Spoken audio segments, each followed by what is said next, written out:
ఏంటి అమ్మాయి క్లోజప్కి ఇచ్చే అడ్వర్టైజ్మెంట్ లాగా పళ్ళు ఎక్కలించుకొని వస్తుంది అనుకుంటున్నారా? ఈరోజు హార్వెస్ట్ అయితే సూపర్గా వండిపోతుందండి. నల్ల వంకాయ చూడండి, చూడడానికి ఎంత చక్కగా ఉందో. టమాటా పూత కూడా వచ్చేసింది. చిక్కుడుకాయలు చూడండి ఎంత చక్కగా వస్తున్నాయో. నాకైతే చాలా హ్యాపీగా అనిపిస్తుందండి. చూడడానికి జానడే ఉన్న వీటి రుచి అమోఘం అండి. ఏంటా అనుకుంటున్నారా? వచ్చేయండి వచ్చేయండి దగ్గరికి. కరెక్ట్గా అయితే నెల రోజుల ముందు మనం టెర్రస్లో పాలకూర విత్తనాలు నాటుకున్నామండి.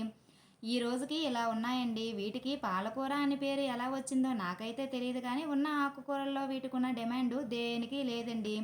దీనితో అయితే చాలా ఐటమ్స్ అయితే చేస్తారండి. పాలకూర పన్నీరు, పాలక్ చపాతి, పాలకూర పప్పు అని నేనైతే పాలకూర పప్పు చేస్తున్నాను ఈరోజు.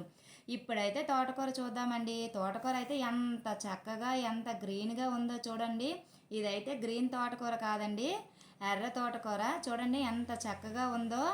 ఈ తోటకూర పొడవుగా పెరిగింది కానండి, ఆ కాడలు అయితే లేతగా ఉన్నాయండి. కట్ చేస్తున్న కొద్దీ కట్ చేయాలి అనిపిస్తుందే తప్ప అలాగా చెట్లకైతే వదిలేయాలనిపించట్లే. ఎంత బేగా కట్ చేసుకుని ఎంత నోట్లో వేసుకొని తినేద్దామా అన్నట్టుగా ఉందన్నమాట ఈరోజు హార్వెస్ట్.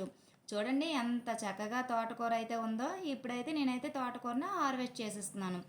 నేను ఆకుకూరలను వండడానికి తినడానికి ఆ మొడ దూరంలో ఉండేదాన్ని, కానీ నేను గార్డెనింగ్ స్టార్ట్ చేసిన దగ్గర నుండి చాలా ఇష్టంగా తింటున్నాను. వారానికి 2 సార్లు అయితే ఆకుకూరలు కోయవలసిందే, వండుకొని తినవలసిందే. చూసారా, పాలకూర తోటకూర అయితే ఈరోజైతే హార్వెస్టింగ్ చేస్తామన్నమాట.